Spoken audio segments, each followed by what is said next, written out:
चलिए सबसे पहले दोस्तों हम इस क्वेश्चन को सॉल्व करते हैं। बहुत ही आसान है ये क्वेश्चन और काफ़ी इंपॉर्टेंट है, आप लोग ध्यान से समझिएगा। देखिए इस क्वेश्चन में आप लोग देखेंगे तो वर्गमूल के अंदर जो नंबर्स दिए हैं ना, ये दोस्तों डेसिमल में है। तो सबसे पहले हम इस क्वेश्चन को सॉल्व करने के लिए डेसिमल को हटाएंगे। तो डेसिमल हटाना मैंने आपको बताया था दोस्तों। देखिए डेसिमल को हटाकर हम दोस्तों डेनोमिनेटर में एक लिखते हैं और उसके बाद जितने डिजिट्स है ना उतने हम जीरो लगा देते हैं। तो डेसिमल के बाद दोस्तों 8 डिजिट है तो हम 8 जीरो डेनोमिनेटर में लगाएंगे, ठीक है ना, इस तरीके से। अब दोस्तों ऊपर में डेसिमल हट गया है तो ये जो नंबर है ना ये हमारा 256 बन गया है। अब दोस्तों हम इस नंबर का 3 बार वर्गमूल निकालेंगे। पहले निकालेंगे जो आएगा, फिर निकालेंगे जो आएगा, फिर निकालेंगे। तो देखिए 256 का वर्गमूल 16 हो जाएगा। और देखिए दोस्तों जीरो वाले जो नंबर होते हैं ना, इसका वर्गमूल मैंने आपको शॉर्टकट ट्रिक से बताया था कैसे निकालते हैं। देखिए जीरो वाले नंबर में जब हम वर्गमूल निकालते हैं तो दो डिजिट का पेयर बनाते हैं, 2 जीरो का, ठीक है। और जब हम घनमूल निकालते हैं तो 3 डिजिट का, 3 जीरो का पेयर बनाते हैं, ठीक है ना। इस तरीके से आप लोग समझ सकते हैं। तो 4 पेयर बन गया तो 4 जीरो आपका बाहर निकल जाएगा। और एक का वर्गमूल और एक का घनमूल हमेशा एक ही होता है, ये आपको याद रखना है। अब देखिए 16 बटे में 10,000 का फिर से हम वर्गमूल निकालेंगे और जो आएगा फिर से निकालेंगे उसका वर्गमूल। तो देखिए 4 बटे में 100 आ गया। अब 4 बटे में 100 का वर्गमूल निकालेंगे आप तो 2 बटे में 10 आ जाएगा और 10 से जब आप भाग करेंगे तो 0.2 आपका आंसर आ जाएगा। ये है करने का शॉर्टकट ट्रिक। देखिए इस क्वेश्चन को दोस्तों सॉल्व करने के मैं आपको शॉर्टकट ट्रिक बताता हूं। देखिए आपको क्या करना है, राइट हैंड साइड से दोस्तों जो वर्गमूल के अंदर नंबर्स दिए हैं ना, इसका आप वर्गमूल निकालिए। तो देखिए 225 का जब आप दोस्तों वर्गमूल निकालेंगे तो आपका आएगा 15। देखिए आप इसको फिर इस तरीके से फैक्टर कर सकते हैं। तो वर्गमूल के अंदर 2 गुणनखंड का पेयर बनाते हैं, ठीक है। तो एक बार 15 आप बाहर निकाल दीजिए तो 225 का वर्गमूल आपका 15 आ गया। और 15 को जो है ना आपको 154 में प्लस कर देना है। तो जब आप 154 में प्लस करेंगे 15 को तो कितना आएगा आपका 169 आएगा, 169 आएगा। और 169 का फिर से आपको वर्गमूल निकाल देना है। तो जो आएगा ना, देखिए 169 का वर्गमूल आपका 13 आएगा और 13 को दोस्तों आपको 108 में प्लस कर देना है। तो जब आप 13 को 108 में प्लस करेंगे तो आपके 121 आ जाएगा। अब 121 का आप वर्गमूल निकाल दीजिए तो 11 आएगा और 11 को आप 25 में प्लस कर दीजिए, ठीक है। तो देखिए जब आप प्लस करेंगे 25 को तो आपका आएगा 36, ठीक ना, 36। अब 36 का वर्गमूल आप निकालिए तो 6 आया और 6 को दोस्तों आप 10 में प्लस कर दीजिए तो 6 और 10 यहाँ पर 16 हो जाएगा। और 16 का आप जब वर्गमूल निकालेंगे तो आपका 4 आंसर आ जाएगा। तो यही है ट्रिक करने का। देखिए इस क्वेश्चन को दोस्तों आप लोग ध्यान से समझिएगा। इस टाइप के जो क्वेश्चंस होते हैं ना, इसको सॉल्व करने के दोस्तों हमारे पास बस एक ही तरीके हैं। उसे हम कहते हैं दोस्तों रेशनलाइज द डिनोमिनेटर, हर का परिमेयकरण। अब कुछ स्टूडेंट पता है क्या करते हैं इस क्वेश्चन को सॉल्व करने के लिए, वो सिंपल वाले प्लस कर देते हैं। जैसे 24 और 6 30 होता है तो वो क्या कर देते हैं, वर्गमूल में 30 लिख देते हैं। गलत है। आप वर्गमूल 24 और वर्गमूल 6 को आप इस तरीके से प्लस नहीं कर सकते। अब आप कहेंगे कि सर क्यों नहीं कर सकते, हमें प्रूफ करके दिखाइए, क्योंकि हो सकता है ये आंसर सही भी हो। और आप दोस्तों आप वर्गमूल 24 में से आप 6 घटाएंगे तो आपका वर्गमूल 18 नहीं आएगा, ये गलत है। देखिए मैं आपको प्रूव करके दिखाता हूँ। जैसे मान लीजिए मैं दोस्तों यहाँ पर एक नंबर लिखता हूँ, जैसे देखिए 16 वर्गमूल में 16 प्लस में वर्गमूल 16। तो स्टूडेंट क्या करते हैं ना, गलती क्या करते हैं, वो वर्गमूल में 32 लिख देते हैं, जो कि गलत है। क्यों गलत है, देखिए जैसे 16 का वर्गमूल 4 होता है और 16 का वर्गमूल 4 होता है तो इनको प्लस करके आप लिख सकते हैं, आपका 8 आएगा आंसर, ठीक है ना। लेकिन दोस्तों जब हम इन दोनों को प्लस किए तो यहां पर 32 आया वर्गमूल में, और 32 का वर्गमूल भी तो 8 आना चाहिए ना, तभी तो सही होगा।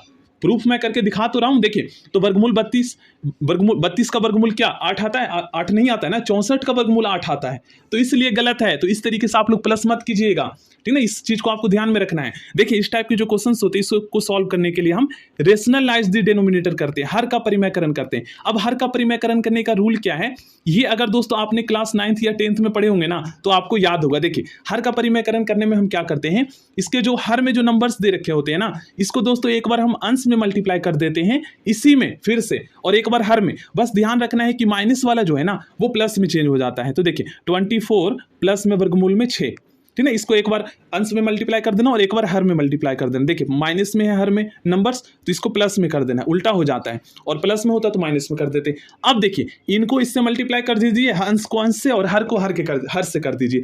अब देखिए यहां पर आप लोग देखेंगे ना तो अंश में दोस्तों अगर मान लीजिए हम वर्गमूल में 24 को ए माने और वर्गमूल में 6 को बी माने, ठीक ना। तो यहाँ पर आप लोग देखेंगे हम a प्लस बी और a प्लस बी 2 बार आ रहा है, तो a प्लस बी का होल स्क्वायर वाला फॉर्मूला लगा देंगे हम अंश में, और हर में अगर हम 24 को a माने और 6 को b, तो देखिए एक बार a माइनस बी गुने में एक बार ब्रैकेट में a प्लस बी। कहने का मतलब यह है कि यहाँ पर जो है ना हर में a के स्क्वायर माइनस में b के square is equal to a minus B bracket में a प्लस बी वाला फॉर्मूला लग जाएगा। देख लीजिए यहाँ पर आ रहा है ना, ये सेम फॉर्मूला वाला पैटर्न बन रहा है। तो इस तरीके से हम करेंगे। अब देखिए अंश के स्थान पर हम जो है वर्गमूल में 24 प्लस में वर्गमूल में 6 और इसका होल स्क्वायर कर देंगे, और हर के स्थान पर हम क्या करेंगे वर्गमूल में 24 का स्क्वायर करेंगे माइनस में a के स्क्वायर माइनस b का स्क्वायर वाला फॉर्मूला लगाना है, ठीक ना, इस तरीके से। अब देखिए यहाँ पर क्या होगा, तो अंश के जो अंश में नंबर दे रखे हैं यहाँ पर हम a के स्क्वायर प्लस में b के स्क्वायर प्लस में 2ab ये वाला फॉर्मूला लग जाएगा, क्योंकि a प्लस b का whole square is equal to a के स्क्वायर प्लस में b के स्क्वायर प्लस में 2ab होता है ना। और देखिए यहाँ पर हर के स्थान पर क्या होगा, तो स्क्वायर से रूट कैंसिल हो जाएगा, स्क्वायर से वर्गमूल कैंसिल हो जाता है, कट जाता है, ये आपको पता है। तो देखिए हर में क्या आया 24 में से 6 गया 18 आ गया, और अंश में क्या आता है, तो देखिए यहाँ पर हम इसको सॉल्व कर लेते हैं। हर में हमारा 18 आ गया, याद रखिएगा, ठीक ना। आप देखिए यहाँ पर हम a के स्क्वायर प्लस b के स्क्वायर वाला फॉर्मूला लगा देते हैं, तो वर्गमूल में 24 का स्क्वायर कर दीजिए, उसके बाद प्लस में वर्गमूल में 6 का स्क्वायर कर दीजिए, उसके बाद दोस्तों हम क्या करेंगे प्लस 2ab प्लस में 2 गुने में a हमारा तो वर्गमूल में 24 है और b हमारा वर्गमूल में 6 है, इनको गुना कर दीजिए। अब देखिए अंश में भी स्क्वायर से रूट कैंसिल हो गया, स्क्वायर से रूट कैंसिल हो गया। अब देखिए यहाँ पर 24 और 6 का गुना कैसे करेंगे, वर्गमूल में 24 और 6 का गुना सेम वैसे ही होता है, लेकिन ये वर्गमूल में ही रहेगा। देखिए ऊपर में 24 के ऊपर रूट का साइन था, इससे कैंसिल हो गया, तो 24 और 6 30 हो गया ना 30।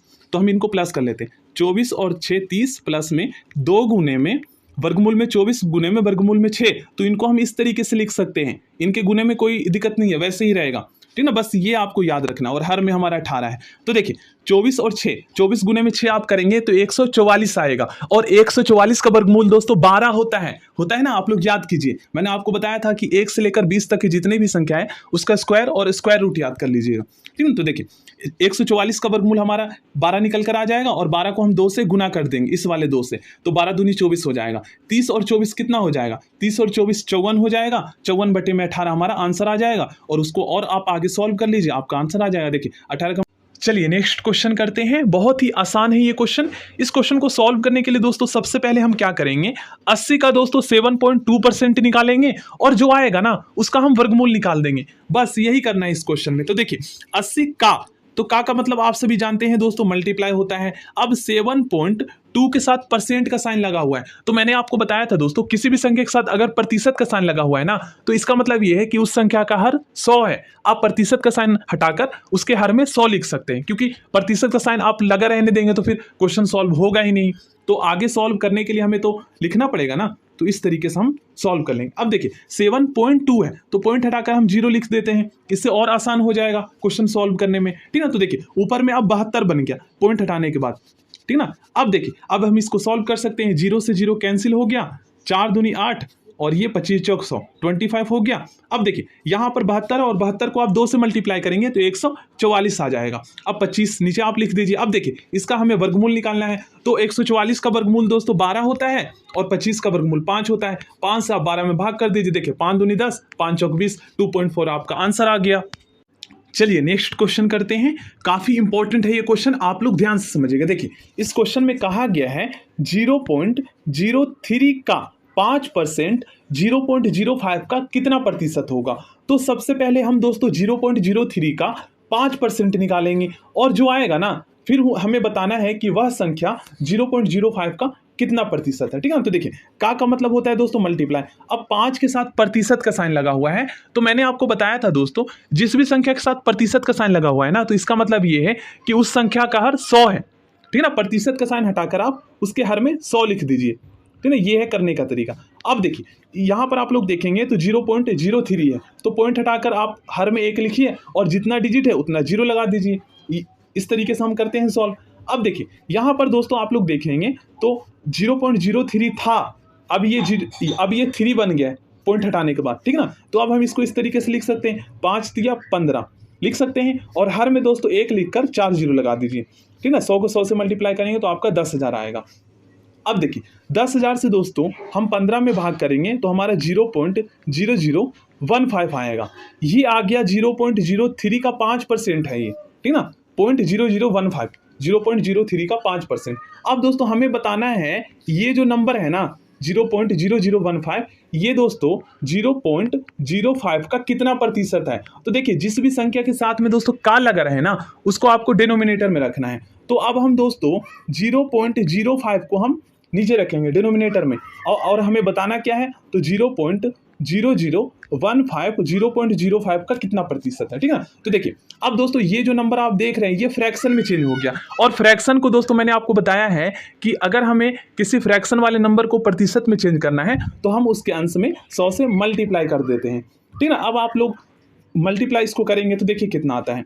देखिए 0.0015 को 100 से मल्टीप्लाई करेंगे ना तो देखिए आगे वाला 2 जीरो हट जाएगा, 0.15 आ जाएगा आपका, 0.15 आ गया और बटे में 0.05, ठीक ना। अब हमें इसे सॉल्व करना है। तो देखिए हम क्या करते हैं, पॉइंट हटाकर नीचे 2 जीरो लिख देते हैं और यहाँ पर पॉइंट हटाकर 2 जीरो लिखेंगे, क्योंकि 0.05 था ना पहले, 2 जीरो यहाँ लिख दिया। अब 2 जीरो से 2 जीरो ये कैंसिल हो गया और दोनों अंश में भी और हर में भी पॉइंट हट चुका है। 5 एकम 5, 5 तिया 15, 3% हमारा आंसर आया है। अब यहाँ पर भी अगर आप कंफ्यूज हो रहे हैं तो देखिए मैं इसको और भी आसान तरीके से सॉल्व करके दिखाता हूँ। 0.15 है ना और नीचे में 0.05 है।